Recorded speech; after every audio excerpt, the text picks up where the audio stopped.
അല്ലാഹു അക്ബർ അല്ലാഹു അക്ബർ അല്ലാഹു അക്ബർ ലാ ഇലാഹ ഇല്ലല്ലാഹ്.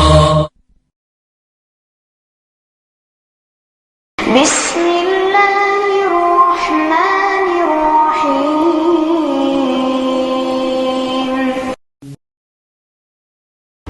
السلام عليكم ورحمة الله وبركاته. أعوذ بالله من الشيطان الرجيم. بسم الله الرحمن الرحيم. قل أعوذ برب الناس ملك الناس إله الناس من شر الوسواس الخناس الذي يوسوس في صدور الناس മിനൽ ജിന്നത്തി വന്നാസ്. ബഹുമാന്യ സഹോദരന്മാരെ, വിശുദ്ധ ഖുർആനിലെ നമുക്കെല്ലാം നന്നായി മനഃപ്പാടമുള്ള സൂറത്തുന്നാസിൻ്റെ ചെറിയ വിവരണമാണ് ഇന്ന് ഉദ്ദേശിച്ചിട്ടുള്ളത്. ഒരു മുസ്ലിമിൻ്റെ ജീവിതത്തിൽ വളരെയേറെ ബന്ധപ്പെട്ട സൂറത്തുകളിലൊന്നാണ് സൂറത്തുന്നാസ്. രാത്രി കിടന്നുറങ്ങാൻ സമയത്ത് പാരായണം ചെയ്യാൻ വേണ്ടി നമ്മോട് ഉപദേശിക്കപ്പെട്ട സൂറകളിൽ ഒന്നാണ്. അള്ളാഹുവിനോട് അഭയം തേടുവാൻ വേണ്ടി നമ്മെ പ്രവാചകൻ സല്ലല്ലാഹു അലൈഹി വസല്ലം പ്രത്യേകം ഉത്ബോധിപ്പിച്ച രണ്ട് സൂറകളിലൊന്നാണ് സൂറത്തുന്നാസ്. പ്രഭാതത്തിലും വൈകുന്നേരവുമുള്ള ദിനചര്യ എന്നോണം നാം നിർവഹിക്കേണ്ട ദിക്റുകളിൽ ഒന്നാണ് ഈ സൂറത്ത്. ഇങ്ങനെ നമ്മുടെ ജീവിതത്തിൽ നിത്യവും പാരായണം ചെയ്യപ്പെടുന്ന ഒരു സൂറത്ത് എന്ന നിലക്കും ആ സൂറത്തിൻ്റെ പ്രാധാന്യം നമ്മളൊക്കെ ഓർത്തിരിക്കേണ്ടതാണ്. ഈ സൂറത്ത് വിശുദ്ധ ഖുർആനിലെ അവസാനത്തെ അധ്യായമാണ്. ഖുർആനിൻ്റെ പ്രഥമ അധ്യായമായ ഫാത്തിഹയും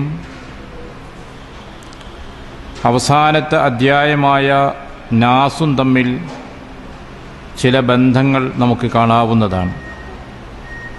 അള്ളാഹുവിനെ സ്തുതിച്ചുകൊണ്ടും അള്ളാഹുവിൻ്റെ മഹത്തായ നാമങ്ങൾ അനുസ്മരിച്ചുകൊണ്ടുമാണ് സൂറത്തുൽ ഫാത്തിഹ ആരംഭിക്കുന്നത്. ആ കാര്യങ്ങൾ ആവർത്തിച്ചുകൊണ്ട് പറയുന്ന ഒരു രീതി സൂറത്തുന്നാസിൽ നമുക്ക് കാണാവുന്നതാണ്. സൂറത്ത് ഫാത്തിഹയിൽ അള്ളാഹുവിനെ റബ്ബുൽ ആലമീൻ എന്ന് നമുക്ക് പരിചയപ്പെടുത്തിയിട്ടുണ്ട്. മാലിക് എന്ന് അള്ളാഹുവിനെ പരിചയപ്പെടുത്തുന്നുണ്ട്. അത്തരത്തിൽ അള്ളാഹുവിൻ്റെ ചില നാമങ്ങൾ പരിചയപ്പെടുത്തിയിട്ട് അള്ളാഹുവിനോട് ഇസ്തിആനത്ത് നടത്തുന്നുണ്ട്. വ ഇയ്യാക നസ്തഈൻ, അള്ളാഹുവിനോട് സഹായതേട്ടം ആ സൂറയിൽ പ്രത്യേകം നിർവഹിക്കുന്നുണ്ട്. ഖുർആനിൻ്റെ അവസാനത്തെ അധ്യായമായ സൂറത്തുന്നാസിൽ അള്ളാഹുവിനെ റബ്ബ് എന്നും മലിക്ക് എന്നും പരിചയപ്പെടുത്തുകയും എന്നിട്ട് അള്ളാഹുവിനോട് ഇസ്തിആദത്ത്, അഊദു എന്ന ഇസ്തിആദത്ത് സഹായതേട്ടം നിർവഹിക്കുന്നുണ്ട്. അഭയത്തിന് വേണ്ടി, രക്ഷയ്ക്ക് വേണ്ടി, കാവലിന് വേണ്ടി റബ്ബിനോട് ചോദിക്കുന്നുണ്ട്. ഇത്തരത്തിൽ ആദ്യത്തെയും അവസാനത്തെയും രണ്ട് സൂറകൾ തമ്മിൽ ചില ബന്ധങ്ങൾ നമുക്ക് കാണാവുന്നതാണ്.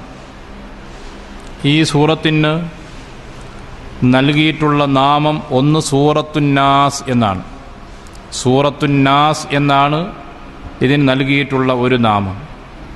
മറ്റൊന്ന് പ്രവാചകൻ സല്ലല്ലാഹു അലൈഹി വസല്ലം പരിചയപ്പെടുത്തിയിട്ടുള്ള നാമം ഖുൽ അഊദു ബിറബ്ബിന്നാസ് എന്നാണ്. അതിൻ്റെ ആദ്യത്തെ ആയത്ത് ഈ സൂറത്തിൻ്റെ നാമമായി ഉപയോഗിച്ചിട്ടുണ്ട്.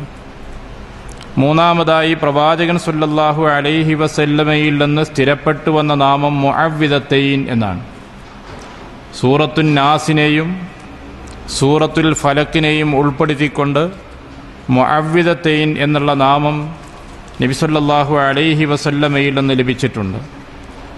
അള്ളാഹുവിൻ്റെ റസൂല് പറഞ്ഞൊരു കാര്യം ഇബ്നു അബ്ബാസ് റളിയല്ലാഹു അൻഹു വിശദീകരിക്കുന്നുണ്ട്. ഇന്ന അഫ്ളല മാ തഅവ്വദ ബിഹിൽ മുതഅവ്വിദൂൻ, അഭയം തേടുന്ന ആളുകൾ രക്ഷയ്ക്ക് വേണ്ടി ചോദിച്ചതിൽ ഏറ്റവും ശ്രേഷ്ഠമായത് അൽ മുഅവ്വിദത്താൻ, മുഅവ്വിദത്താനിയാണ് ഈ രണ്ട് സൂറകളാണ്. അപ്പോൾ ആ അർത്ഥത്തിൽ സൂറത്തുൽ ഫലഖ്, സൂറത്തുൻ നാസ് ഇവക്ക് മുഅവ്വിദത്തൈൻ എന്ന് പ്രവാചകൻ സല്ലല്ലാഹു അലൈഹി വസല്ലമയിൽ നിന്ന് നാമകരണം വന്നിട്ടുണ്ട്. 6 ആയത്തുകളാണ് ഈ സൂറത്തിലുള്ളത്. സൂറ മക്കിയാണ്. മഹാനായ ഇബ്നു അബ്ബാസ് റളിയല്ലാഹു അൻഹുവിൽ നിന്ന് സ്ഥിരപ്പെട്ടു വന്ന ഹദീസിൻ്റെ റിപ്പോർട്ടിൻ്റെ അടിസ്ഥാനത്തിൽ ഈ സൂറ മക്കിയാണ് എന്നതാണ് ഏറ്റവും പ്രബലമായിട്ടുള്ള കാര്യം. സൂറത്ത് ഫലക്കിൻ്റെ ഉടനെ തന്നെ സൂറത്താണ്. ഇഖ്ലാസിൻ്റെ മുമ്പേ അവതരിക്കുകയും ചെയ്തിട്ടുണ്ട്. അവതരണക്രമമനുസരിച്ച് ഖുർആനിലെ 21ാമത്തെ സൂറത്തായിട്ടാണ് സൂറത്തുൻ നാസ് എണ്ണിയിട്ടുള്ളത്. ഓരോ സൂറത്തും എത്രാമത്തെ സൂറത്തായി അവതരിച്ചു എന്ന എണ്ണം നിശ്ചയിച്ചു. ആ എണ്ണത്തിൻ്റെ കണക്കനുസരിച്ച് വരുമ്പോൾ 21ാമത്തെ അവതരിച്ച സൂറത്തായിട്ടാണ് സൂറത്തുൻ നാസിനെ പരിഗണിച്ചിട്ടുള്ളത്. ഈ സൂറത്തിൻ്റെ ആദ്യ ഭാഗത്ത് അള്ളാഹുവിനെ സംബന്ധിച്ച് 3 കാര്യങ്ങളാണ് പരിചയപ്പെടുത്തിയിട്ടുള്ളത്. ആ 3 കാര്യങ്ങൾ പരിചയപ്പെടുത്തിയിട്ട് പടച്ചവൻ്റെ മഹത്തായ 3 ഗുണങ്ങൾ എടുത്തു പറഞ്ഞുകൊണ്ട് ഒരു കാര്യത്തിൽ നിന്ന് അഭയം തേടുകയാണ് ചെയ്യുന്നത്. ഖുൽ, പ്രവാചകരെ പറയുക. സൂറത്തുൽ ഇഖ്ലാസിൻ്റെ വിവരണത്തിൽ ഖുൽ എന്നത് ഉൾക്കൊള്ളുന്ന ആശയങ്ങളെ സംബന്ധിച്ച് നമ്മൾ സൂചിപ്പിച്ചിട്ടുണ്ട്. നേരത്തെ നാം മനസ്സിലാക്കിയതിൻ്റെ പുറമെ ഖുൽ എന്ന് പറഞ്ഞാൽ പ്രവാചകരെ പറയുക എന്നാണ്. ആ വചനവും കൂടി വിശുദ്ധ ഖുർആനിൻ്റെ ആയത്തിൻ്റെ ഭാഗമായി തീർന്നിരിക്കുകയാണ്. കാരണം ഖുർആൻ അള്ളാഹുവിൻ്റെ ഗ്രന്ഥമാണ്. ആ ഗ്രന്ഥത്തിൽ എന്തെങ്കിലും കൈകടത്തലുകൾ നടത്തുവാൻ പ്രവാചകനോ മനുഷ്യർക്കോ അവകാശമില്ല. തീർത്തും അള്ളാഹുവിൽ നിന്ന് അവതരിപ്പിക്കപ്പെട്ടതെങ്ങനെയാണോ അതേ രൂപത്തിൽ തന്നെ പറയുവാൻ ബാധ്യസ്ഥരാണ്, നിശ്ചയിക്കപ്പെട്ടതാണ്. അതുകൊണ്ട് തന്നെ ജിബ്രീൽ അലൈഹിസ്സലാത്തു വസ്സലാം റസൂൽ സല്ലല്ലാഹു അലൈഹി വസല്ലമക്ക് ഈ സൂറത്ത് ഓതി പഠിപ്പിച്ചത് ഖുൽ എന്ന വാചകം കൂടി ഉൾപ്പെടുത്തിക്കൊണ്ടാണ്. അതുകൊണ്ടാണ് പ്രവാചകരെ പറയുക എന്ന വാക്കുകൂടി ആ സൂറയിൽ ഉൾപ്പെടാനുള്ള കാരണം. അതുകൊണ്ട് ഖുൽ എന്ന പ്രയോഗം നൽകുന്ന മറ്റൊരു മഹത്തായ സന്ദേശം ഈ ഗ്രന്ഥം അള്ളാഹുവിൻ്റേതാണ്. ഇതിൽ പ്രവാചകന് സ്വന്തമായ ഒരധികാരവുമില്ല. അള്ളാഹുവിൻ്റെ റസൂലിനോട് ഖുർആൻ തന്നെ അക്കാര്യം പ്രഖ്യാപിക്കാൻ വേണ്ടി പറയുന്നുണ്ട്. ഈ ഗ്രന്ഥം എൻ്റേതല്ല, അള്ളാഹുവിൻ്റേതാണ്. അതുകൊണ്ട് എനിക്ക് എൻ്റേതായ അഭിപ്രായമനുസരിച്ച് തിരുത്തുവാനോ മാറ്റങ്ങൾ വരുത്തുവാനോ അവകാശമില്ലെന്നുള്ള പ്രഖ്യാപനം പ്രവാചകൻ സല്ലല്ലാഹു അലൈഹി വസല്ലമയിലൂടെ അള്ളാഹു നമ്മെ അറിയിക്കുകയും ചെയ്തിട്ടുണ്ട്. അപ്പോൾ അതുകൊണ്ട് തന്നെ ഖുൽ എന്നുള്ള ആ പ്രയോഗം ഒട്ടേറെ ആശയങ്ങൾ നൽകുന്നതിൻ്റെ പുറമെ ഖുർആൻ ദൈവീക ഗ്രന്ഥമാണ് എന്ന ഒരു സന്ദേശം കൂടി അത് ഉൾക്കൊള്ളുന്നുണ്ട്. അഊദു, ഞാൻ അഭയം തേടുന്നു, രക്ഷ ചോദിക്കുന്നു. ഇതാണ് അഊദു എന്ന് പറയുന്ന വാക്കിൻ്റെ അർത്ഥം. നമുക്കെല്ലാം പരിചയമുള്ള വാക്കാണ്. വിശുദ്ധ ഖുർആൻ പാരായണം ചെയ്യുന്നതിൻ്റെ ആമുഖമായി അള്ളാഹുവിനോട് അഭയം ചോദിക്കുവാൻ ഖുർആനിലൂടെ തന്നെ നമുക്ക് നിർദ്ദേശം ലഭിച്ചിട്ടുണ്ട്. അതുകൊണ്ട് തന്നെ ഖുർആൻ പാരായണം ചെയ്യുന്നതിൻ്റെ മുമ്പ് അഊദു ബില്ലാഹി മിനശ് ശൈത്വാനിർ റജീം എന്ന് നമ്മളെല്ലാം പറയാറുമുണ്ട്. അഊദു, ഞാൻ അഭയം തേടുന്നു എന്നാണ് ഇവിടെ പ്രയോഗിച്ചിട്ടുള്ളത്. ഭയപ്പെടുന്ന, രക്ഷ ആവശ്യമുള്ള, ആശങ്കയ്ക്ക് വിധേയമാകുന്ന ഒരു കാര്യത്തിൽ നിന്നുള്ള സംരക്ഷണത്തിന് വേണ്ടി അള്ളാഹുവിൻ്റെ സഹായത്തിന് തേടുമ്പോഴാണ് അഊദു എന്നുള്ള പദപ്രയോഗം നടത്താറുള്ളത്. അതുകൊണ്ട് അഊദു വലിയ ഗൗരവമുള്ള ഭയപ്പെടേണ്ട ഒരു സംഗതി, അതിൽ നിന്നുള്ള മോചനത്തിന് വേണ്ടി ഞാൻ അഭയം തേടുന്നു എന്നാണ്. ആരോടാണ് അഭയം തേടുന്നത്? ബിറബ്ബിന്നാസ്, ജനങ്ങളുടെ റബ്ബിനോട് അഭയം തേടുന്നു. ഖുൽ അഊദു ബിറബ്ബിന്നാസ്, ജനങ്ങളുടെ റബ്ബിനോട് അഭയം തേടുന്നു. ഇവിടെ റബ്ബ് എന്നാണ് ആദ്യമായി പ്രയോഗിച്ചിട്ടുള്ളത്. റബ്ബിനോട് സഹായം തേടുന്നു എന്നാണ്. അള്ളാഹുവിൻ്റെ തർബിയത്ത് വിശുദ്ധ ഖുർആൻ വളരെ വിശദമായും വിവരിച്ചൊരു കാര്യമാണ്. റബ്ബ് എന്ന് പറഞ്ഞാൽ പരിപാലകൻ, നാഥൻ, സംരക്ഷകൻ, രക്ഷിതാവ്, ഇത്തരത്തിലുള്ള പദങ്ങളെല്ലാം അതിൻ്റെ അർത്ഥവ്യാപ്തിയിൽ ഉൾക്കൊള്ളുന്നുണ്ട്. കാരണം അള്ളാഹുവിൻ്റെ റുബൂബിയ്യത്ത് എന്ന് പറയുന്നത് സൃഷ്ടിയും സ്ഥിതിയും സംരക്ഷണവും എല്ലാം ഉൾക്കൊള്ളുന്നതാണ്. സൃഷ്ടാവാണ്, സംരക്ഷകനാണ്, പരിപാലകനാണ്, റിസ്ക് നൽകുന്നവനാണ്. ഇങ്ങനെ പ്രാപഞ്ചികമായി എന്തെല്ലാം കൈകാര്യങ്ങളുണ്ടോ അതെല്ലാം ഉൾക്കൊള്ളുന്നൊരു വാക്കാണ് റബ്ബ് എന്നുള്ള പദം. സൂറത്തുൽ ഫാത്തിഹയിൽ റബ്ബുൽ ആലമീൻ എന്ന് നമുക്ക് പരിചയപ്പെടുത്തിയത്. ഏതെല്ലാം തരത്തിൽ ലോകങ്ങളെ നാം നോക്കിക്കാണുന്നുവോ ആ സർവ്വ ലോകങ്ങളുടെയും പരിപാലകനാണ് എന്ന് പരിചയപ്പെടുത്തി. ഇവിടെ റബ്ബിന്നാസ്, ജനങ്ങളുടെ റബ്ബിനോട് ഞാൻ അഭയം തേടുന്നു എന്നാണ് പരിചയപ്പെടുത്തിയിട്ടുള്ളത്. അപ്പോൾ അള്ളാഹുവിനെ സംബന്ധിച്ച് അള്ളാഹുവിൻ്റെ സൃഷ്ടി സ്ഥിതി തുടങ്ങിയിട്ടുള്ള കാര്യങ്ങളിലുള്ള എല്ലാ തർബിയത്തും ഉൾക്കൊള്ളുന്നൊരു വാക്കാണ് റബ്ബ്. ആ അള്ളാഹുവിൻ്റെ മഹത്വപൂർണമായ നാമം പറഞ്ഞുകൊണ്ടാണ് അള്ളാഹുവിനോട് ഇവിടെ സഹായം തേടുന്നത്. അതിൽ ഉൾക്കൊള്ളുന്ന മറ്റൊരാശയം തന്നെയാണ് വീണ്ടും തുടർന്ന് പറയുന്നത്. ഈ ലോകത്തിൻ്റെ തർബിയത്ത് മനുഷ്യരുടെ സംരക്ഷണം നിർവഹിക്കുന്നു എന്ന് പറയുമ്പോൾ മനുഷ്യർക്ക് വേണ്ടി അള്ളാഹു നൽകിയ തർബിയത്തിൻ്റെ ഒരു ഭാഗമാണ് അള്ളാഹു മലിക്കാണ് എന്നത്. ആരാണോ ഇതെല്ലാം തർബിയത്ത് നടത്തുന്നത്, ഈ ലോകമെല്ലാം സംരക്ഷിച്ചുകൊണ്ടിരിക്കുന്നത്, ആ സംരക്ഷകൻ അതിൻ്റെ യജമാനനാണ്, ഉടമസ്ഥനാണ്, അതിലുള്ള സർവ്വകാര്യങ്ങളും നിർവഹിക്കുന്ന രാജാവാണ്. അത് ആ തർബിയത്തിൻ്റെ ഭാഗമാണ്. തർബിയത്തിൻ്റെ ഭാഗമാണെങ്കിൽ കൂടിയും പ്രത്യേകമായിട്ട് ആ മലിക്ക് എന്ന പദം വീണ്ടും പറയുകയാണ് ചെയ്യുന്നത്. റബ്ബുന്നാസ് എന്ന് പറയുമ്പോൾ ആ തർബിയത്തിൻ്റെ ഒരു ഭാഗമായിട്ട് വരുന്നതാണ് അള്ളാഹു മലിക്കാണ്. കാരണം സർവ്വതും സൃഷ്ടിച്ചവൻ, അവയെല്ലാം സംരക്ഷിച്ചു കൊണ്ടിരിക്കുന്നവൻ, അതിൻ്റെ എല്ലാം പരിപാലനം നിർവഹിക്കുന്നവൻ ആരാണോ അവൻ തന്നെയാണ് അതിൻ്റെയൊക്കെ ഉടമസ്ഥനും അതിൻ്റെ എല്ലാം രാജാധിപത്യമുള്ളവനും. എന്നിട്ടും അള്ളാഹുവിനെ മലിക്ക് എന്ന് പ്രത്യേകം ഇവിടെ പരാമർശിക്കുകയാണ് ചെയ്തിട്ടുള്ളത്. എന്തുകൊണ്ടാണ് അള്ളാഹുവിനെ സംബന്ധിച്ച് മലിക്ക് എന്ന് പ്രത്യേകം പരാമർശിച്ചുകൊണ്ട് അഭയം തേടുന്നത്? പണ്ഡിതന്മാർ പല വശങ്ങളും അതിൻ്റേതായി വിശദീകരിച്ചിട്ടുണ്ട്. സാധാരണഗതിയിൽ ഒരു മനുഷ്യന് ഭയപ്പെടേണ്ട ഒരു സംഗതി വന്നാൽ അവൻ തൻ്റെ രക്ഷിതാവിലേക്കാണ് അഭയം തേടുക. ഒരു കൊച്ചുകുട്ടിയെ സംബന്ധിച്ചിടത്തോളം ആ കുട്ടി ഓടിച്ചെല്ലുന്നത് സ്വന്തം പിതാവിൻ്റെ അടുക്കലേക്കാണ്, അതല്ലെങ്കിൽ മാതാവിൻ്റെ അടുക്കലേക്കാണ് അവൻ ഓടിച്ചെല്ലുക. അവന് പരിചയമുള്ള, തനിക്ക് സംരക്ഷണം തരും എന്ന് പ്രതീക്ഷിക്കുന്ന, പ്രത്യേകിച്ച് തൻ്റെ തർബീയത്ത് നിർവഹിച്ചു കൊണ്ടിരിക്കുന്ന തൻ്റെ രക്ഷാകർത്താക്കൾ ആരാണോ അവരുടെ അടുക്കലേക്കാണ് അവൻ സഹായത്തിന് വേണ്ടി ഓടിച്ചെല്ലുക. ഇത് മനുഷ്യൻ്റെ സ്വാഭാവികമായിട്ടുള്ള കാര്യമാണ്. എന്നാൽ ഒരു സമൂഹത്തെ മാതാപിതാക്കൾക്കോ അതുപോലുള്ള ആളുകൾക്കോ തടുക്കാൻ കഴിയാത്ത രീതിയിലുള്ള ഭയപ്പെടേണ്ട ഒരു സംഗതിയാണ് ഒരാൾ അഭിമുഖീകരിക്കുന്നതെങ്കിൽ ആ ശത്രുവിൽ നിന്ന് രക്ഷയ്ക്ക് വേണ്ടി രാജ്യത്തെ ജനങ്ങൾ അഭയം തേടുന്നത് രാജ്യത്തെ ഭരണാധികാരികളുടെ അടുക്കലേക്കാണ്, രാജാവിൻ്റെ അടുക്കലേക്കാണ് ആളുകൾ അഭയം തേടി ചെല്ലുക. ശത്രുവിൻ്റെ ആയുധങ്ങളിൽ നിന്ന് രക്ഷപ്പെടുത്തുവാനുള്ള സംവിധാനം രാജാവിനാണുള്ളത്. അദ്ദേഹത്തിൻ്റെ അടുക്കൽ ആയുധമുണ്ട്, സൈന്യങ്ങളുണ്ട്, സംരക്ഷണത്തിനുള്ള സംവിധാനങ്ങളുണ്ട്. അതുകൊണ്ട് ഒരു മലിക്കിൻ്റെ അടുക്കലേക്കാണ് ആ നാട്ടിലെ ജനവിഭാഗങ്ങൾ അഭയം തേടിച്ചെല്ലാറുള്ളത്.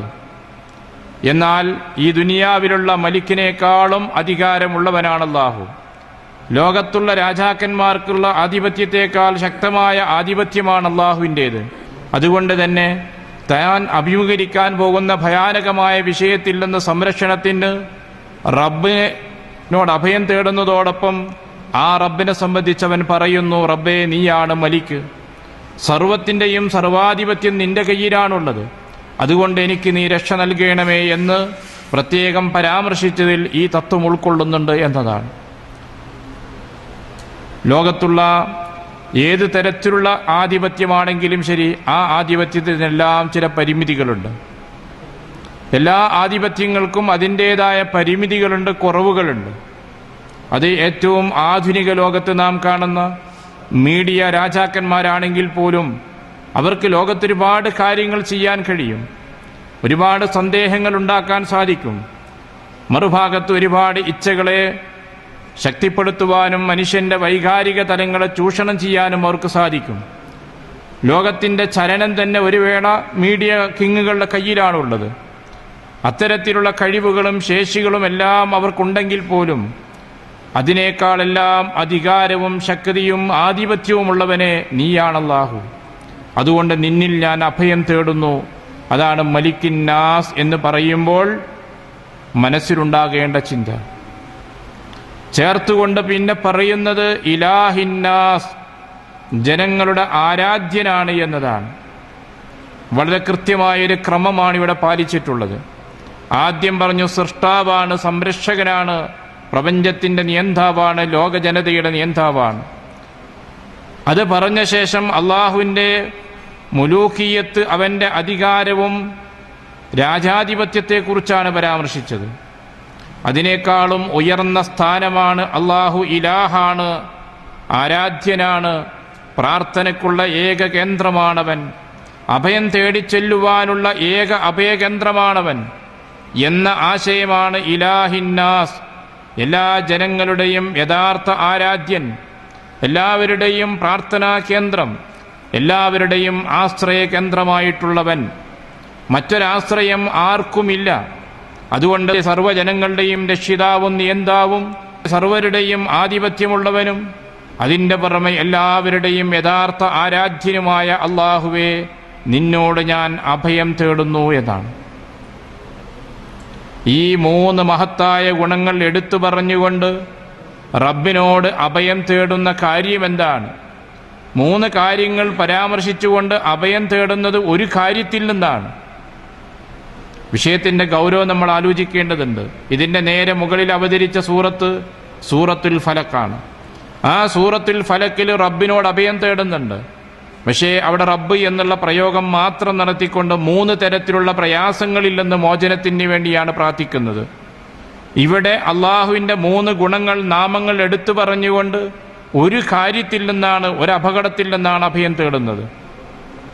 പ്രാർത്ഥനയുടെ ചില മര്യാദകളിൽ പ്രാധാന്യമുള്ള ഒന്ന് അള്ളാഹുവിൻ്റെ ഗുണങ്ങൾ പറഞ്ഞുകൊണ്ട് പ്രാർത്ഥിക്കുക എന്നതാണ്. വലില്ലാഹിൽ അസ്മാഉൽ ഹുസ്ന ഫദ്ഉഹു ബിഹാ, അള്ളാഹുവിൻ്റെ മഹത്തായ നാമങ്ങളുണ്ട്, ആ സുന്ദര നാമങ്ങൾ മുഖേന നിങ്ങൾ പ്രാർത്ഥിക്കുക എന്ന് ഖുർആൻ നമ്മളെ പഠിപ്പിച്ചിട്ടുള്ളതാണ്. ഇവിടെ അള്ളാഹുവിൻ്റെ മൂന്ന് നാമങ്ങളാണ് പരാമർശിക്കുന്നത്. അള്ളാഹു റബ്ബാണ്, അള്ളാഹു മലിക്കാണ്, അള്ളാഹു ഇലാഹാണ്. ഈ കാര്യങ്ങളെല്ലാം റബ്ബിന് മുമ്പിൽ എടുത്തു പരാമർശിച്ചുകൊണ്ട് വലിയ ഒരു പ്രശ്നത്തിൽ നിന്ന് അഭയം ചോദിക്കുകയാണ് ചെയ്യുന്നത്. ഏതാണ് മനുഷ്യൻ അഭയം തേടുന്ന ഈ ഏറ്റവും പ്രധാനപ്പെട്ട ഗൗരവപരമായ കാര്യം? ആ ഗൗരവപരമായ കാര്യമാണ് മിൻ ഷർറിൽ വസ്വാസിൽ ഖന്നാസ്. മിൻ ഷർറിൽ വസ്വാസ്, വസ്വാസിന്റെ നാശത്തിൽ നിന്ന് അള്ളാഹുവേ നിന്നോട് ഞങ്ങൾ അഭയം തേടുന്നു. മിൻ ഷർറിൽ വസ്വാസ്, വസ്വാസിന്റെ നാശത്തിൽ നിന്ന്. വസ്വാസ് എന്ന് പറഞ്ഞതിന് രണ്ട് തരത്തിലുള്ള വ്യാഖ്യാനമാണ് പണ്ഡിതന്മാർ നൽകിയിട്ടുള്ളത്. ഒന്ന്, നമുക്കെല്ലാം പരിചയമുള്ള വാക്കാണ് വസ്വാസ്. മലയാള പദത്തേക്കാൾ ഉപരി അറബി വാക്ക് നമുക്കറിയാവുന്നതാണ്. വസ്വാസ് എന്ന പദം തന്നെ സൂചിപ്പിക്കുന്നത് ഒരു സംഗതിയുടെ ആവർത്തനത്തെയാണ്. വസ്വസ, സൽസല, സിൽസാൽ, അത്തരം അറബി ഭാഷയിലെ പ്രയോഗം തന്നെ എങ്ങനെയാണ്? വസ്വസ്. മനുഷ്യന്റെ മനസ്സിൽ വരുന്ന മന്ത്രങ്ങളെക്കുറിച്ചാണ്, അതീവ സ്വകാര്യമായ സംസാരത്തെക്കുറിച്ചാണ് അറബി ഭാഷയിൽ വസ്വാസ് എന്ന് പറയുന്നത്. രണ്ടാമത് മുഫസ്സിറുകൾ നൽകുന്നൊരർത്ഥം വസ്വാസ് എന്നത് പിശാചിന്റെ പേരാണ് എന്നും പറഞ്ഞിട്ടുണ്ട്. രണ്ടാണെങ്കിലും ശരി, വസ്വാസ് കൊണ്ടുണ്ടാകുന്ന നാശത്തിൽ നിന്നുള്ള മോചനത്തിനാണ് അള്ളാഹുവിനോട് ഇവിടെ പ്രാർത്ഥിക്കുന്നത്. മിൻ ശർറിൽ വസ്വാസ്. അത്ര ഗൗരവമുള്ള സംഗതിയാണ് വസ്വാസ്. മനുഷ്യലോകം നമ്മൾ ആലോചിച്ച് നോക്കൂ. നിങ്ങൾ ഏതൊരു മനുഷ്യന്റെയും അവസ്ഥ, മനസ്സിൽ പല തോന്നലുകളും വരും. ആ തോന്നലുകൾ മനസ്സിൽ ഉടക്കി നിൽക്കുന്നു. മനസ്സ് ആ തോന്നലുകളിൽ തങ്ങി നിൽക്കുകയാണ്. അങ്ങനെ മനസ്സിൽ ചില തോന്നലുകൾ ഉണ്ടാവുകയും ആ തോന്നലുകൾ മനസ്സിൽ തങ്ങി നിൽക്കുകയും ചെയ്യുന്നു. എന്നിട്ട് ആ തോന്നലുകൾ മനുഷ്യന്റെ മനസ്സിലെ ചിന്തകളായി മാറുമ്പോൾ അത് ചെയ്യണമോ വേണ്ടയോ എന്നുള്ള ഉദ്ദേശ ലക്ഷ്യത്തിലേക്കെത്തുന്നു. പ്രാവർത്തികമാക്കണം എന്നവൻ ഉദ്ദേശിക്കുന്നു. ആ ഉദ്ദേശിച്ച കാര്യം ചെയ്യണമെന്ന് ദൃഢമായ തീരുമാനത്തിലെത്തുകയും ആ തീരുമാനം നടപ്പിലാക്കുകയും ചെയ്യുന്നു. അപ്പോൾ തുടക്കത്തിലുണ്ടാകുന്നത് മനസ്സിലുള്ള ചില തോന്നലുകളാണ്. ആ വസ്വാസുകളാണ് പിന്നീട് വളരെ അപകടകരമായ ചില തീരുമാനങ്ങളിലേക്കും പ്രവൃത്തിയിലേക്കും മനുഷ്യരെത്തിക്കുന്നത്. അത്തരത്തിലുള്ള വസ്വാസിന്റെ നാശത്തിൽ നിന്നാണ് അള്ളാഹുവിനോട് ഇവിടെ അഭയം ചോദിക്കുന്നത്. റസൂൽ കരീം സല്ലല്ലാഹു അലൈഹി വസല്ലം ഈ വസ്വാസിനെ സംബന്ധിച്ച് നമുക്ക് വിശദീകരിച്ചു തന്നിട്ടുണ്ട്. ഒരിക്കൽ അള്ളാഹുവിന്റെ റസൂല് പറഞ്ഞു, ഏതൊരു മനുഷ്യനോടൊപ്പവും കരീനുണ്ട്. എല്ലാ മനുഷ്യരോടൊപ്പവും അള്ളാഹുവിന്റെ മലക്കുകളുണ്ട്. മുമ്പ് ക്ലാസ്സിൽ നാം വിശദീകരിച്ചിട്ടുണ്ട്. ഇതേപോലെ മനുഷ്യരോടൊപ്പം അവരെ തിന്മയിലേക്ക് നയിക്കുവാൻ, വസ്വാസുകൾ ഉണ്ടാക്കി സംശയങ്ങളും സന്ദേഹങ്ങളും ഉണ്ടാക്കുവാൻ, ഇച്ഛകളും ആഗ്രഹങ്ങളും ജനിപ്പിച്ചുകൊണ്ട് തെറ്റിലേക്ക് നയിക്കുവാൻ വേണ്ടി ശ്രമിക്കുന്ന പിശാചുക്കളുണ്ട്. മാ മിൻകും മിൻ അഹദിൻ ഇല്ലാ വഖദ് വകില ബിഹി ഖരീനുഹു. എല്ലാ മനുഷ്യനോടൊപ്പവും ചില പിശാചുക്കളുണ്ട് എന്ന് റസൂൽ സല്ലല്ലാഹു അലൈഹി വസല്ലം പറഞ്ഞു. സ്വഹാബത്ത് ചോദിച്ചു, അൻത യാ റസൂലല്ലാഹ്, അള്ളാഹുവിന്റെ പ്രവാചകരെ, അങ്ങയോടൊപ്പവും ഇത്തരം പിശാചുക്കൾ വരുന്നുവോ? നബി സല്ലല്ലാഹു അലൈഹി വസല്ലം പറഞ്ഞത്, നഅം, എന്നോടൊപ്പവും ഉണ്ട്. പക്ഷേ ഇല്ല അന്നല്ലാഹ അആനനി അലൈഹി, അള്ളാഹു അവനെതിരെ എന്നെ സഹായിക്കുകയും ഫഅസ്ലമ, അവൻ അനുസരിക്കുകയും കീഴ്പ്പെടുകയും ചെയ്തിട്ടുണ്ട്. ഫലാ യഉമുറുനി ഇല്ലാ ബിഖൈർ, അതുകൊണ്ട് നന്മയല്ലാതെ അവൻ എന്നോട് കൽപ്പിക്കുകയില്ല, ഉപദേശിക്കുകയില്ല.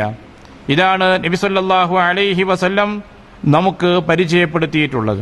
അപ്പം അതുകൊണ്ട് തന്നെ എല്ലാ മനുഷ്യരോടൊപ്പവും ചില പിശാചുക്കൾ പ്രവർത്തിച്ചു കൊണ്ടിരിക്കുന്നുണ്ട്. മനുഷ്യന് തെറ്റായ കാര്യങ്ങൾ തോന്നിപ്പിക്കുകയും ദുഷിച്ച ചിന്തകൾ മനുഷ്യന്റെ മനസ്സുകളിലേക്ക് വസ്വാസുകളായി, മന്ത്രങ്ങളായി നൽകിക്കൊണ്ടിരിക്കുകയും ചെയ്യുന്ന പിശാചുക്കളുണ്ട് എന്നർത്ഥം.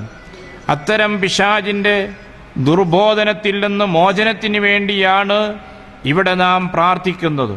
അള്ളാഹുവിന്റെ മഹത്തായ 3 ഗുണങ്ങൾ എടുത്തു പറഞ്ഞുകൊണ്ട് റബ്ബിനോട് ദുആ ചെയ്യുന്നത് ഈ പൈശാചിക ദുർമന്ത്രങ്ങളിൽ നിന്ന് മോചനത്തിന് വേണ്ടിയാണ്. അൽ ഖന്നാസ്, ആ പിശാചിന്റെ മറ്റൊരു പ്രത്യേകത, അവൻ ഖന്നാസാണ്, പിന്മാറിക്കൊണ്ടിരിക്കുന്നവനാണ്. അവന്റെ മറ്റൊരു പ്രത്യേകതയാണ് ആ പരാമർശിച്ച അൽ ഖന്നാസ്, അവൻ പിന്മാറുന്നവനാണ്. വസ്വാസ് എന്ന പദം പോലെ ഖന്നാസ് എന്ന പദം സൂചിപ്പിക്കുന്നത് ആവർത്തനത്തെയാണ്. വരികയും പിന്മാറുകയും വീണ്ടും വരികയും വീണ്ടും പിന്മാറുകയും ചെയ്യുന്ന സ്വഭാവത്തെയാണ് ഖന്നാസ് എന്ന് പറയുന്ന അറബി വാക്കിന്റെ പ്രയോഗ തരത്തിൽ വരുന്ന ആശയം. അത്തരത്തിലുള്ള ഖന്നാസാണ് അവൻ. എപ്പോഴാണ് അങ്ങനെ വന്നും പോയി കൊണ്ടിരിക്കുന്നത്?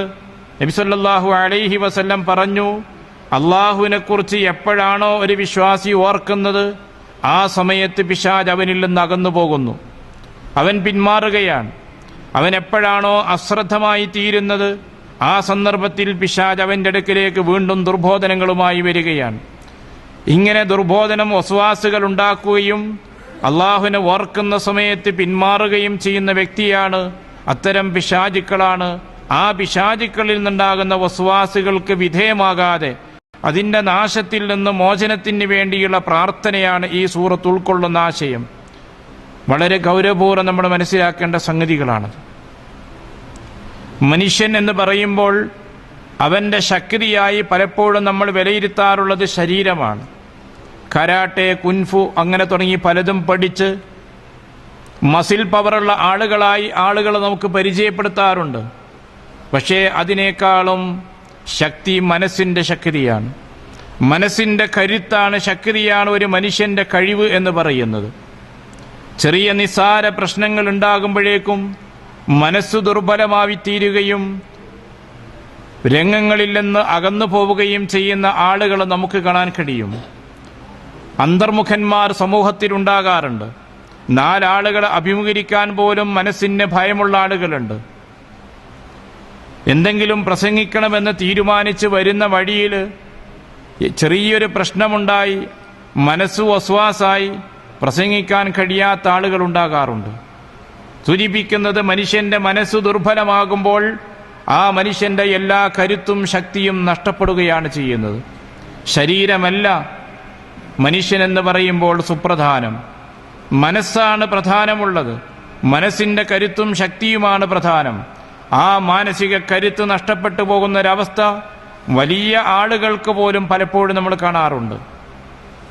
ഭരണാധികാരിയാണ്, സൈനിക മേധാവിയാണ് എന്നൊക്കെ നാം വിലയിരുത്തുന്ന വളരെ ശക്തരെന്ന് വിശേഷിപ്പിക്കുന്ന ചില വ്യക്തികൾ, അത്തരം ആളുകൾക്ക് ചില പ്രധാനപ്പെട്ട കാര്യങ്ങൾ ചെയ്യാൻ സാധ്യമല്ലാത്ത അവസ്ഥ വരുന്നു. അവരാ മേഖലയിൽ നിന്ന് പിന്മാറുന്നു. കാരണം ശരീരം ശക്തമാണ്, മനസ്സ് ശക്തമല്ല. അതുകൊണ്ട് മാനസികമായ ശക്തിയാണ് ഒരു മനുഷ്യരെ സംബന്ധിച്ചിടത്തോളം ഏറ്റവും പ്രധാനപ്പെട്ടത്. അത്തരം ദുർബല മനസ്സുള്ള ആളുകൾ ജീവിതത്തിൽ ചെറിയൊരു പ്രശ്നം വരുമ്പോഴേക്കും ജ്യോത്സ്യന്മാരടുക്കലേക്ക് ഓടിപ്പോവുകയാണ്. അവരെ പറയുന്ന വസ്വാസുകൾ കേൾക്കുമ്പോൾ അത് വിശ്വസിക്കുകയും അവൻ എല്ലാ കാര്യത്തിൽ നിന്നും പിന്മാറുകയും ചെയ്യുന്നു. എത്രയോ ഉദാഹരണങ്ങൾ നമ്മുടെ സമൂഹത്തിന്റെ ജീവിതത്തിൽ നമുക്ക് കാണാവുന്നതാണ്. ചെറിയൊരു വസ്വാസ് മാത്രം മതി ആ വലിയ മനുഷ്യനെ ഇരുത്താൻ, അവനെ നിഷ്ക്രിയനാക്കാൻ, നിസ്സംഗനാക്കാൻ, അന്തർമുഖനാക്കാൻ, ഉത്കണ്ഠാജനകമായൊരു ജീവിതം പിന്നീട് അവൻ നയിക്കാൻ എല്ലാം ചെറിയൊരു വസ്വാസ് മാത്രം മതിയാകുന്നതാണ്. അത്തരത്തിലുള്ള എത്രയോ സംഭവങ്ങൾ നമ്മുടെ സമൂഹത്തിൽ നമുക്ക് കാണാൻ സാധിക്കുന്നുണ്ട്. അപ്പോൾ സൂചിപ്പിച്ചത് വസ്വാസുൽ ഖന്നാസ് എന്ന് ഖുർആൻ പറഞ്ഞ ആ പ്രയോഗം വളരെ ഗൗരവമുള്ളൊരു നാശമാണ് അതുകൊണ്ടുണ്ടാകുന്നത്. ശരീരം ശക്തമാണെങ്കിൽ പോലും ദുർബല മനസ്സുകളെ തകർക്കുവാൻ വളരെ എളുപ്പത്തിൽ സാധിക്കുന്നൊരു സംഗതി ഈ വസ്വാസ് തന്നെയാണ്. ആ വസ്വാസിലൂടെ ഉണ്ടാകുന്ന നാശങ്ങളും വളരെ അപകടകരമായതാണ്. അതുകൊണ്ട് തന്നെ വസ്വാസ് മുഖേന ഉണ്ടാകുന്ന ഇത്തരം നാശങ്ങളിൽ നിന്ന് അള്ളാഹുവിനോട് അഭയം തേടുകയാണ് ചെയ്യുന്നത്. മാത്രമല്ല ഈ വസ്വാസ് നമുക്ക് പിശാച് മുഖേന ഉണ്ടാകുന്ന വസ്വാസ് നമ്മൾ കാണാത്ത ഒരു ശക്തിയിൽ നിന്നാണ് വരുന്നത്, കാണാത്ത കേന്ദ്രങ്ങളിൽ നിന്നാണ് വരുന്നത്. ഒരു മനുഷ്യനിൽ നിന്നുണ്ടാകുന്ന ഇത്തരം വസ്വാസുകളോ നാശങ്ങളോ ആണെങ്കിൽ അത് നമുക്ക് തിരിച്ചറിയാം. മനുഷ്യ ശത്രുവിനോട് പെരുമാറിക്കൊണ്ട് ആ ശത്രുവിനെ മിത്രമാക്കാൻ സാധിച്ചെന്ന് വന്നേക്കാം. ഖുർആൻ തന്നെ കാര്യം എടുത്തു പറയുന്നുണ്ട്.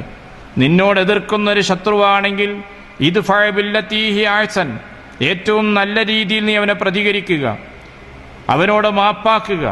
അവൻ അവിവേകമാണ് ചെയ്യുന്നതെങ്കിൽ നീ അവഗണിച്ചേക്കുക. ഇങ്ങനെയുള്ള സമീപനങ്ങൾ സ്വീകരിക്കുമ്പോൾ ഫഇദല്ലദീ ബൈനക വബൈനഹു അദാവത്തുൻ, നിന്നോട് ശത്രുതയുണ്ടായിരുന്ന ആ മനുഷ്യൻ നിന്റെ ഉറ്റമിത്രമായി തീരുന്ന അവസ്ഥ വരും. അങ്ങനെ ശത്രുവിനെ മിത്രമാക്കി മാറ്റാൻ നമുക്ക് സാധിക്കും, കാണുന്ന ഒരു ശത്രുവാണെങ്കിൽ. എന്നാൽ ജിന്നുവർഗവും പിശാചുക്കളുമൊക്കെ നാം കാണാത്ത ഒരു ശത്രുവാണ്. അതുകൊണ്ട് തന്നെ ആ ശത്രുവിനെ മയപ്പെടുത്തുവാനോ നയത്തിൽ പെരുമാറിക്കൊണ്ട് നമ്മുടെ മിത്രമാക്കി മാറ്റുവാനോ സാധ്യമല്ല. അത്തരത്തിലുള്ളൊരു ശത്രുവിന്റെ ഭാഗത്തുനിന്നുണ്ടാകുന്ന വസ്വാസുകളാണിത്. ഈ വസ്വാസുകൾക്കുള്ള പരിഹാരമുള്ളത് അള്ളാഹുവിൽ അഭയം തേടുക മാത്രമാണ്. അള്ളാഹുവിൽ അഭയം തേടുകയല്ലാത്ത മറ്റൊരു പരിഹാരവുമില്ല. ആ പരിഹാര മാർഗമാണ്, പ്രാർത്ഥനയാണ് ഈ സൂറത്ത് നൽകുന്ന ഒന്നാമത്തെ സന്ദേശം. മാത്രമല്ല തുടർന്നുകൊണ്ട് അള്ളാഹു നമുക്ക് പരിചയപ്പെടുത്തുന്നത് ആ വസ്വാസിന്റെ ആവർത്തനത്തെയാണ്. അല്ലദീ യുവസ്വിസു ഫീ സുദൂരിന്നാസ്, ആ പിശാച് വസ്വാസ് ഉണ്ടാക്കിക്കൊണ്ടേയിരിക്കുന്നു. ഒരു തവണ വസ്വാസ് ഉണ്ടാക്കി അവസാനിപ്പിക്കുന്നില്ല. യുവസ്വിസു, വസ്വാസുകൾ ആവർത്തിക്കപ്പെടുകയാണ്. വീണ്ടും വീണ്ടും ആ വസ്വാസുകൾ മനസ്സുകളിൽ വന്നുകൊണ്ടിരിക്കും. ദുഷിച്ച ഒരു ചിന്ത നമ്മുടെ മനസ്സിലേക്ക് വന്നു, നമ്മളത് വേണ്ട എന്ന് വെച്ചു. പിന്നെയും തനിച്ചിരിക്കുമ്പോൾ ആ ചിന്ത വീണ്ടും നമ്മുടെ മനസ്സിലേക്ക് വരികയാണ്. അങ്ങനെ ആ വസ്വാസ് പിന്നെയും വന്നുകൊണ്ടിരിക്കുന്നു. കാരണം യുവസ്വിസു, വസ്വാസ് ആവർത്തിച്ചു കൊണ്ടിരിക്കുന്നുണ്ട്. വീണ്ടും വീണ്ടും അത്തരം ദുഷിച്ച ചിന്തകൾ വന്നുകൊണ്ടിരിക്കും. അത്തരം സന്ദർഭങ്ങളിലെല്ലാം അള്ളാഹുവിനെ നമ്മൾ ഓർക്കുന്നുവോ പിശാച് അകന്നു പോകുന്നു, ആ വസ്വാസ് ഇല്ലാതെയാകുന്നു. ഒരു സന്ദർഭത്തിൽ നബി സല്ലല്ലാഹു അലൈഹി വസല്ലമയുടെ കൂടെ ഒരു സഹാബിയും യാത്ര ചെയ്യുന്നുണ്ട്. അതിൻ്റെ ഇടയിൽ കഴുതയുടെ കാല് ഒന്ന് വഴുതിപ്പോയി. അപ്പോൾ ഈ മനുഷ്യൻ പറഞ്ഞു, തഇസ ശൈത്താൻ, ശൈത്താൻ നശിക്കട്ടെ എന്നുള്ള ശൈലി ഉപയോഗിച്ചു. നബി സല്ലല്ലാഹു അലൈഹി വസല്ലമ സഹാബിയോട് പറഞ്ഞു, ലാ തഖുൽ തഇസ ശൈത്താൻ, അത് നീ പറയരുത്. അങ്ങനെ നീ പറയുമ്പോൾ പിശാച് ഒന്നുകൂടി അഹങ്കരിക്കുക ചെയ്യുന്നത്. ഞാൻ അവനെ വീഴ്ത്തിയല്ലോ എന്ന നിലക്ക് എനിക്ക് ശക്തിയുണ്ട് എന്നുള്ള അഹങ്കാരം പിശാച് പ്രകടിപ്പിക്കും. അതുകൊണ്ട് നീ പറയേണ്ടത് എന്താണ്? വൈദാ ഖുൽത ബിസ്മില്ലാ, ബിസ്മില്ല എന്നായിരുന്നു നീ പറഞ്ഞതെങ്കിൽ അവൻ ചെറുതായിട്ട് ഹത്താ തസീറ മിസ്ല ദുബാബ്, ഈച്ചയെ പോലെ അവൻ നിന്ദ്യനായിത്തീരുന്നതാണ്, ചെറുതാകുന്നതാണ്. പിശാചി ഏറ്റവും ദുർബലമാകുന്ന, ഏറ്റവും നിന്ദ്യത അനുഭവിക്കുന്ന ദിനം അറഫാ ദിനമാണെന്ന് നബി സല്ലല്ലാഹു അലൈഹി വസല്ലം ഒരിക്കൽ പരാമർശിച്ചു. ലോകത്തുള്ള ഭക്തരായ മനുഷ്യന്മാർ അറഫയിൽ വന്നുകൊണ്ട് അള്ളാഹുവിനോട് പ്രാർത്ഥിക്കുമ്പോൾ ഈ ആളുകളൊക്കെ ഇപ്പോഴും അള്ളാഹുവിനോട് ഭക്തി പ്രകടിപ്പിച്ചുകൊണ്ടിരിക്കുകയാണ്. ഞാനും എൻ്റെ ആളുകളും എത്ര കാലമായി ഇവിടെ പ്രവർത്തിക്കുന്നു, എന്നിട്ട് ഇവർ അള്ളാഹുവിൻ്റെ അടിമകളായി തന്നെ ജീവിക്കുന്ന ആ ഭക്തി നിർഭരമായ രംഗം കാണുമ്പോൾ ഏറ്റവും അധികം നിന്ദ്യത അനുഭവിക്കുന്ന ഒരു സന്ദർഭമാണത് എന്ന് പ്രവാചകൻ സല്ലല്ലാഹു അലൈഹി വസല്ലം നമുക്ക് പരിചയപ്പെടുത്തിയിട്ടുണ്ട്. അപ്പം അതുകൊണ്ട് തന്നെ പിശാചിന് നിന്ദ്യത ഉണ്ടാകുന്നത് അള്ളാഹുവിനെ ഓർക്കുമ്പോഴാണ്. അവൻ ഈ വസ്വാസുകളും ദുർമന്ത്രങ്ങളിൽ നിന്നും പൈശാചികമായ ചിന്തകളിൽ നിന്നും അവൻ പിന്മാറിപ്പോകുന്നത് പടച്ചവനെ കുറിച്ച് ഓർക്കുമ്പോഴാണ്. ഒരു തവണ വസ്വാസുകൾ ഉണ്ടാക്കി പിന്മാറിയാൽ എന്നേക്കുമായി അവസാനിക്കുന്നില്ല. യുവസ്വിസു, അവൻ വീണ്ടും വസ്വാസ് ഉണ്ടാക്കുന്നു. ആ വസ്വാസ് ഫീ സുദൂരിന്നാസ്, മനുഷ്യരുടെ മനസ്സുകളിലേക്കാണ് അവൻ ഈ വസ്വാസ് ഉണ്ടാക്കുന്നത്. ആളുകളുടെ മനസ്സുകളിലാണ് ഈ വസ്വാസ് ഉണ്ടാക്കുന്നത്. നബി സല്ലല്ലാഹു അലൈഹി വസല്ലം പള്ളിയിൽ ഇഅ്തികാഫ് അനുഷ്ഠിച്ച സന്ദർഭം, സഫിയ റളിയല്ലാഹു അൻഹ പ്രവാചകന്റെ അടുക്കലേക്ക് വന്നു. വീട്ടിലേക്ക് തിരിച്ചു പോകുമ്പോൾ പ്രവാചകനും കൂടെ ഇറങ്ങി. രാത്രി സമയമാണ്, തനിച്ചൊരു ഭാര്യയെ പറഞ്ഞയക്കേണ്ടതില്ലോ എന്ന നിലക്ക്. ആ സന്ദർഭത്തിലാണ് രണ്ട് അൻസാരികൾ സമീപത്തുകൂടെ കടന്നുപോയി. പ്രവാചകനെ കണ്ടപ്പോൾ അവർ വേഗത്തിൽ അകന്നു പോവുകയാണ്. നബി സല്ലല്ലാഹു അലൈഹി വസല്ലം അവരെ വിളിച്ചു. എന്നിട്ട് അവരോട് പറഞ്ഞു, ഇത് എൻ്റെ ഭാര്യ സഫിയയാണ് എന്ന് പറഞ്ഞു. അവർക്ക് വല്ലാത്തൊരു വിഷമമായി പോയി. അത് അവർ പറഞ്ഞു, സുബ്ഹാനല്ലാഹ്, അള്ളാഹുവിൻ്റെ പ്രവാചകരെ, എന്താ നിങ്ങൾ ഞങ്ങളോട് പറയുന്നത്? കാരണം അള്ളാഹുവിൻ്റെ റസൂലും ഭാര്യയും നടക്കുമ്പോൾ പ്രവാചകനെ കുറിച്ച് എന്തെങ്കിലും തെറ്റായ ധാരണകളോ വാക്കുകളോ ആരെങ്കിലും സംശയങ്ങളോ ഉന്നയിക്കുമോ? പ്രത്യേകിച്ച് സഹാബികളെ സംബന്ധിച്ചിടത്തോളം അതുണ്ടാവില്ല. അപ്പം അതുകൊണ്ട് തന്നെ നബി സല്ലല്ലാഹു അലൈഹി വസല്ലമ അവരെ വിളിച്ചു വരുത്തിയപ്പോൾ അവർ പറഞ്ഞു, സുബ്ഹാനല്ലാഹ് യാ റസൂലല്ലാഹ്, അള്ളാഹുവിൻ്റെ റസൂലെ, അത്ഭുതം, ആശ്ചര്യമാണ്, അങ്ങ് ഞങ്ങളെക്കുറിച്ച് എന്തായിരിക്കും വിചാരിച്ചിട്ടുണ്ടാവുക? അപ്പോൾ റസൂലുള്ളാഹി പറഞ്ഞു, ഇന്ന ശൈത്താന യജ്രി മിൻ ഇബ്നി ആദം മജ്റദ്ദം, പിശാചി രക്തം സഞ്ചരിക്കുന്നത് പോലെ മനുഷ്യരിൽ സഞ്ചരിക്കുകയാണ്. വഇന്നീ ഖശീതു അൻ യഖ്ദിഫ ഫീ ഖുലൂബികുമാ, നിങ്ങൾ രണ്ടാളുടെയും മനസ്സിലേക്ക് വല്ലതും വല്ല ഷർറും വല്ല നാശവും അവൻ ഇട്ടേക്കുമോ, തോന്നിപ്പിച്ചേക്കുമോ എന്ന് ഞാൻ ആശങ്കിച്ചു. അതാണ് പ്രവാചകൻ ഇങ്ങനെ വിളിച്ചു പറയാനുള്ള കാരണം. പിശാചി എന്തെങ്കിലും തെറ്റായ ചിന്തകൾ നിങ്ങളുടെ മനസ്സിലേക്ക് വരുത്തിയേക്കുമോ എന്ന ആശങ്ക കൊണ്ടാണ് ഞാൻ നിങ്ങളോട് വിളിച്ചിക്കാര്യം പറഞ്ഞത് എന്ന് അള്ളാഹുവിൻ്റെ റസൂല് പറയുകയുണ്ടായി. ഇങ്ങനെ പിശാചിന്റെ പ്രവർത്തന മേഖല മനുഷ്യന്റെ മനസ്സാണ്. മനുഷ്യന്റെ മനസ്സിന്റെ പ്രത്യേകത എപ്പോഴും മാറിക്കൊണ്ടേയിരിക്കും. ഒരേ കാര്യത്തിൽ ഒരേ രീതിയിൽ ചിന്തിക്കുന്നവരാവില്ല. ചിന്തകൾ മാറും, മനസ്സിൽ വരുന്ന തോന്നലുകളും മാറി മാറി വന്നുകൊണ്ടിരിക്കും. നമ്മൾ ആഗ്രഹിക്കാത്തതും ചിന്തിക്കാത്തതും വരെ മനസ്സിൽ തോന്നലുകളായി വരും. മനുഷ്യന്റെ മനസ്സിന്റെ അവസ്ഥയതാണ്. അതുകൊണ്ട് തന്നെ ആ മനസ്സുകളെ പിശാച് ഉപയോഗപ്പെടുത്തുകയാണ് ചെയ്യുന്നത്. അങ്ങനെയുള്ള തോന്നലുകൾ നമ്മുടെ മനസ്സിലേക്ക് വരുമ്പോൾ അതിൽ നിന്ന് മോചനത്തിനുള്ള വഴി അള്ളാഹുവിനോടുള്ള പ്രാർത്ഥനയാണ്. മനസ്സിലുള്ള ദുഷിച്ച ചിന്തകൾ വരുമ്പോൾ സ്വാഭാവികമായും അത് തടയുവാൻ വിവിധ മാർഗങ്ങൾ നമ്മുടെ മനസ്സ് തന്നെ സ്വീകരിക്കുന്നുണ്ട്. ഒന്ന്, നമ്മുടെ മനസ്സിന്റെ മനസ്സാക്ഷിക്കുത്ത് എന്ന് പറയുന്നൊരു സംഗതിയുണ്ട്. ഖുർആൻ പറഞ്ഞു ബിൻ നഫ്സിൽ ലവ്വാമ, കുത്തിപ്പറയുന്ന മനസ്സ് മനുഷ്യൻ അല്ലാഹു നൽകിയിട്ടുണ്ട്. അതുകൊണ്ട് നമ്മളൊരു കാര്യം ചെയ്യണമെന്ന് മനസ്സിലിങ്ങനെ തോന്നി, നമ്മുടെ മനസ്സ് തന്നെ നമ്മളെ എതിർക്കും. മനസ്സ് നമ്മോട് പ്രതിഷേധിക്കും. നീ അത് ചെയ്യരുതല്ലോ, നീയൊരു മുസ്ലിമല്ലേ, നീയൊരു വിശ്വാസിയല്ലേ, നിനക്കത് കാണാൻ പാടില്ലല്ലോ, ചെയ്യാൻ പാടില്ലല്ലോ, അങ്ങനെ നീ പറഞ്ഞുകൂടല്ലോ എന്ന് പറഞ്ഞിട്ട് നമ്മുടെ മനസ്സ് അതിനെ പ്രതിഷേധിക്കും.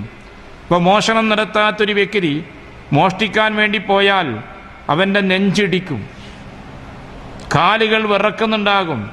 ആ പേഴ്സ് എടുക്കാൻ നേരത്തെ അവൻ്റെ കൈ വിറക്കുന്നുണ്ടാകും. അവൻ്റെ മനസ്സ് ശക്തമായും പ്രതിഷേധിച്ചുകൊണ്ടിരിക്കും, നീ ഇത് ചെയ്യരുത്, നിനക്കത് പാടില്ല, നീ ഒരു കള്ളനാകാൻ പാടില്ല എന്ന്. മനസ്സിന്റെ പ്രതിഷേധം വകവെക്കാതെ അവഗണിച്ചുകൊണ്ട് അവൻ മോഷ്ടിക്കുകയും അത് ആവർത്തിക്കുകയും ചെയ്താൽ പിന്നീടത് മാമൂലായി മാറും. അങ്ങനെ വരുമ്പോൾ ദിവസവും 100 റിയാൽ എടുക്കുന്നത്, എന്നും ആളുകളോട് കൈക്കൂലി ചോദിക്കുന്നത് അവകാശമായി തീരും. കല്ലാ ബൽ റാന അലാ ഖുലൂബിഹിം. അങ്ങനെ വരുമ്പോൾ ഹൃദയം കറുത്തുപോയി, കറ പുരണ്ടുപോയി, പ്രകാശത്തിന്റെ ഈമാനിന്റെ തെളിച്ചമില്ലാത്തൊരു മനസ്സായി മാറും. അപ്പം അതുകൊണ്ട് തന്നെ മനസ്സിന് ഇത്തരം ദുഷിച്ച തോന്നലുകൾ വരുമ്പോൾ നഫ്സുൽ ലവ്വാമ, പ്രതിഷേധിക്കുന്ന മനസ്സുണ്ട്, ആ മനസ്സതിനെ പ്രതിരോധിക്കാറുണ്ട്. ഇതേപോലെ മതബോധം, അള്ളാഹുവിനെ സംബന്ധിച്ചുള്ള ബോധം, പരലോകത്തെ പറ്റിയുള്ള ബോധം, അതൊരു മനുഷ്യനെ തിന്മയായ ചിന്തകളിൽ നിന്ന് തടഞ്ഞു നിർത്തുന്നതാണ്. ലജ്ജ മനുഷ്യനെ തിന്മയിൽ നിന്ന് തടഞ്ഞു നിർത്തുന്നുണ്ട്. ലജ്ജയുണ്ടാകുമ്പോൾ ചില കാര്യങ്ങൾ പറയുവാനും ചെയ്യുവാനും ആളുകൾക്ക് സാധിക്കുന്നില്ല. കാരണം ലജ്ജയാണ് അതിൽ നിന്ന് അവനെ മോചിപ്പിക്കുന്നത്. ശിക്ഷയെ സംബന്ധിച്ചുള്ള ഭയം ഒരാൾക്കുണ്ടായാൽ ഭൗതിക ലോകത്ത് ശിക്ഷിക്കപ്പെടുമെന്നോ പരലോകത്ത് ശിക്ഷ ലഭിക്കുമെന്നോ ഭയമുണ്ടായാൽ തെറ്റായ ചിന്തകൾ മനസ്സിൽ വന്നാലും ആ ചിന്തകൾക്കനുസരിച്ച് പ്രവർത്തിക്കുന്നതിൽ നിന്ന് ആ മനുഷ്യൻ പിന്മാറുന്നതാണ്. ഇതെല്ലാം മനുഷ്യനെ തിന്മകളിൽ നിന്ന് തടയുന്ന ഘടകങ്ങളാണ്. ഇത്തരം സന്ദർഭങ്ങളിലാണ് നമ്മൾ ആലോചിക്കേണ്ടത്, പിശാചിന്റെ ശക്തമായ ദുർബോധനം വന്നുകൊണ്ടിരിക്കുന്നുവെങ്കിൽ ആ ദുർബോധനം ആവർത്തിക്കപ്പെടുകയാണ്. വസ്വാസുകൾ ആവർത്തിച്ചു വരികയാണ്. ആവർത്തിക്കപ്പെടുന്ന വസ്വാസുകൾ വരുമ്പോൾ ചിലപ്പോൾ മനസ്സിൽ നിന്നത് തട്ടി മാറ്റിയാലും പിന്നെയും വന്നുകൊണ്ടിരിക്കും. ആലോചിക്കേണ്ട, ചിന്തിക്കേണ്ട എന്ന് പറഞ്ഞ് അടഞ്ഞ അധ്യായമായി നാം മുദ്ര വെച്ചതാണെങ്കിലും പിന്നെയും അതേ വഴിക്ക് തന്നെ വീണ്ടും നമ്മുടെ മനസ്സങ്ങോട്ട് ചലിച്ചു പോകും. ഇങ്ങനെയുള്ള സന്ദർഭം പിശാച് ശരിക്കും ഉപയോഗപ്പെടുത്തുകയാണ്. ആ സന്ദർഭത്തിലാണ് നമ്മൾ തിരിച്ചറിയേണ്ടത് പിശാചിന്റെ ദുർബോധനമാണ് നടന്നുകൊണ്ടിരിക്കുന്നത്. പിശാചാണ് ഈ ചിന്തകളിലേക്ക് വീണ്ടും വീണ്ടും എന്നെ നയിച്ചുകൊണ്ടിരിക്കുന്നത്. അതുകൊണ്ട് തന്നെ പിശാചിൽ നിന്ന് മോചനത്തിനുള്ള വഴി പടച്ചവനെക്കുറിച്ചുള്ള ഓർമ്മയാണ്, അള്ളാഹുവിനെക്കുറിച്ചുള്ള ദിക്റാണ്. അങ്ങനെ അള്ളാഹുവിലേക്ക് അഭയം തേടുക. അല്ലദീ യുവസ്വിസു ഫീ സുദൂരിന്നാസ്, മനുഷ്യ മനസ്സുകളിലേക്ക് ഉണ്ടാക്കുന്ന ഈ വസ്വാസ്, ആ വസ്വാസാണ് ആദ്യത്തെ പ്രഥമ അബദ്ധത്തിന്റെ കാരണം. ഫവസ്വസ ഇലൈഹി, ഖുർആൻ പ്രയോഗിച്ച വാക്ക് ശ്രദ്ധേയമാണ്. ഫവസ്വസ ഇലൈഹി, ആദം നബി അലൈഹി സ്വലാത്തു വസ്സലാമിലേക്ക് പിശാച് വസ്വാസാണ് ആദ്യമുണ്ടാക്കിയത്. അദ്ദേഹത്തോട് ചോദിച്ചതോ ഹൽ അദുല്ലുക അലാ ഷജറത്തിൽ ഖുൽദി, ഷജറത്തുൽ ഖുൽദി എന്ന് ഒരു വൃക്ഷത്തിന് ആദ്യം പേരിട്ടു, ആദ്യം നാമകരണം നടത്തി. ശാശ്വതത്വത്തിന്റെ വൃക്ഷം എന്ന് സ്വർഗത്തിലെ ആ വൃക്ഷത്തിന് അദ്ദേഹം പേരിട്ടു. ആ പേര് നൽകിയ ശേഷമാണ് പിന്നീട് ചോദിക്കുന്നത് അദുല്ലുക അലാ ഷജറത്തിൽ ഖുൽദ്, ആ ശാശ്വതത്വത്തിന്റെ വൃക്ഷം താങ്കൾക്ക് ഞാൻ അറിയിച്ചു തരട്ടെ എന്നാണ്. എന്തിനാണെന്നൊന്നും പറഞ്ഞില്ല. ശാശ്വതത്വം ലഭിക്കുന്നൊരു വൃക്ഷമുണ്ട്, അത് താങ്കൾക്ക് ഞാൻ അറിയിച്ചു തരട്ടെ എന്ന വസ്വാസുണ്ടാക്കി. വസ്വസ ഇലൈഹി, ആദമിലേക്ക് വസ്വാസുണ്ടാക്കി. അതിന് സ്വർഗത്തിൽ പ്രവേശിക്കേണ്ട ആവശ്യമില്ല. ശബ്ദ തരംഗങ്ങൾ ഉപയോഗിച്ചുകൊണ്ടാണ് ആധുനിക മീഡിയകൾ ലോകത്തിന്റെ വിവിധ ഭാഗങ്ങളിലേക്ക് വസ്വാസുകൾ ഉണ്ടാക്കുന്നത്. ലോകത്തിന്റെ എല്ലാ ഭാഗത്തും വസ്വാസ് ഉണ്ടാക്കുന്നു. മീഡിയ കിങ്ങുകൾ ഉണ്ടാക്കുന്ന വസ്വാസുകൾ കുറച്ചൊന്നുമല്ല. ഇസ്ലാമിനെ സംബന്ധിച്ച് തെറ്റായ ആശയങ്ങൾ പ്രചരിപ്പിക്കുന്നു. ആളുകൾക്കിടയിൽ സംശയങ്ങളും സന്ദേഹങ്ങളും ഉണ്ടാകുന്നു. ആ സന്ദേഹങ്ങൾ പലപ്പോഴും സമൂഹത്തിൽ നിന്ന് മായ്ക്കപ്പെടാൻ കാലങ്ങൾ തന്നെ ആവശ്യമുണ്ടാകുന്നുണ്ട്. അത്രമാത്രം വലിയ സംശയങ്ങൾ പോലും ആളുകളുടെ മനസ്സിലേക്ക് ഉണ്ടാക്കാൻ ഈ മീഡിയകൾ ശ്രമിക്കുന്നുണ്ട്. അപ്പൊ അതുകൊണ്ട് തന്നെ വസ്വസ ഇലൈഹി, ആദമിലേക്ക് വസ്വാസ് ഉണ്ടാക്കിക്കൊണ്ട് ആ വൃക്ഷത്തെ സംബന്ധിച്ച് പറഞ്ഞുകൊടുത്തു. ആ വസ്വാസ് അവരുടെ മനസ്സിനെ സ്വാധീനിച്ചു. ആ വസ്വാസ് സ്വാധീനിച്ചു ഭാഗം ഖുർആൻ പരാമർശിക്കുമ്പോൾ ഫവസ്വസ ലഹുമാ, അവ രണ്ടാൾക്കും വസ്വാസ് ഉണ്ടാക്കി. അവിടെ ലഹുമ എന്നാണ് ഖുർആന്റെ പ്രയോഗം. വസ്വാസ് അവരെ മനസ്സിൽ സ്വാധീനിച്ചു. അങ്ങനെ ഫഅഖല, രണ്ടുപേരും അതിന്റെ പഴം തിന്നുകയും സ്വർഗത്തിൽ നിന്ന് പുറത്തേക്ക് പോരേണ്ടി വരികയും ചെയ്തു. സൂചിപ്പിക്കുന്നത് ആദ്യത്തെ മനുഷ്യനെ വഴി തെറ്റിക്കുവാൻ വേണ്ടി പിശാച് സ്വീകരിച്ചിട്ടുള്ള മാർഗം ഈ വസ്വാസാണ്. വസ്വാസുകൾ നൽകിയത് എങ്ങനെയാണ്? നസീഹത്തിന്റെ രീതിയിലാണ്. ആദമിനോട് അവരോട് പറഞ്ഞ കാര്യം, ഇന്നി ലക്കുമാ മിനൻ നാസിഹീൻ, ഞാൻ നിങ്ങളോട് ഗുണകാംക്ഷയുള്ളവനാണ്, നിങ്ങളെ നന്മ ആഗ്രഹിച്ചുകൊണ്ടാണ് പറയുന്നത്. ഷജറത്തുൽ ഖുൽദുണ്ട്, അതിലെ പഴം കഴിച്ചാൽ നിങ്ങൾക്ക് ഈ സ്വർഗത്തിൽ ശാശ്വതത്വം ലഭിക്കും. അതൊരു നസീഹത്ത് എന്ന നിലക്ക് നല്ല രീതിയിലാണ് ഉപദേശം വന്നിട്ടുള്ളത്. പിശാച് നല്ല മനുഷ്യനെ വഴി തെറ്റിക്കുന്ന രീതി അതാണ്, നസീഹത്താണ്. ഇബാദത്തൊക്കെ ചെയ്യുന്ന ഭക്തിയുള്ള ജീവിതം നയിക്കുന്ന വ്യക്തിയാണെങ്കിൽ അവന് നല്ല നസീഹത്ത് കൊടുക്കും. നിന്റെ ഇബാദത്തൊന്നും പോരാ, അതുകൊണ്ട് കുറച്ചുകൂടി ഇബാദത്തുകൾ ചെയ്യണം. അപ്പൊ അയാൾക്കും തോന്നുന്നതാണ് ഈ ചെയ്യുന്നതൊന്നും പോരാ എന്ന്. അപ്പൊ കുറച്ചുകൂടി പുതിയ വിധ ഇബാദത്തുകൾ വർദ്ധിച്ചു. അങ്ങനെ ഒരുപാട് പുതിയ ഇബാദത്തുകൾ, ബിദ്അത്തുകളായ ഇബാദത്തുകൾ, ഇസ്ലാമിലില്ലാത്ത ഇബാദത്തുകൾ വളരെ ഭക്തിപൂർവ്വം മൂപ്പര് ചെയ്തുകൊണ്ടേയിരിക്കും. വലിയ പ്രതീക്ഷയിലാണ്. കാരണം ധാരാളം ഇബാദത്ത് ചെയ്തിട്ടുണ്ട്, പടച്ചോന്റെ അടുത്ത് പുണ്യം ഉണ്ടാവും.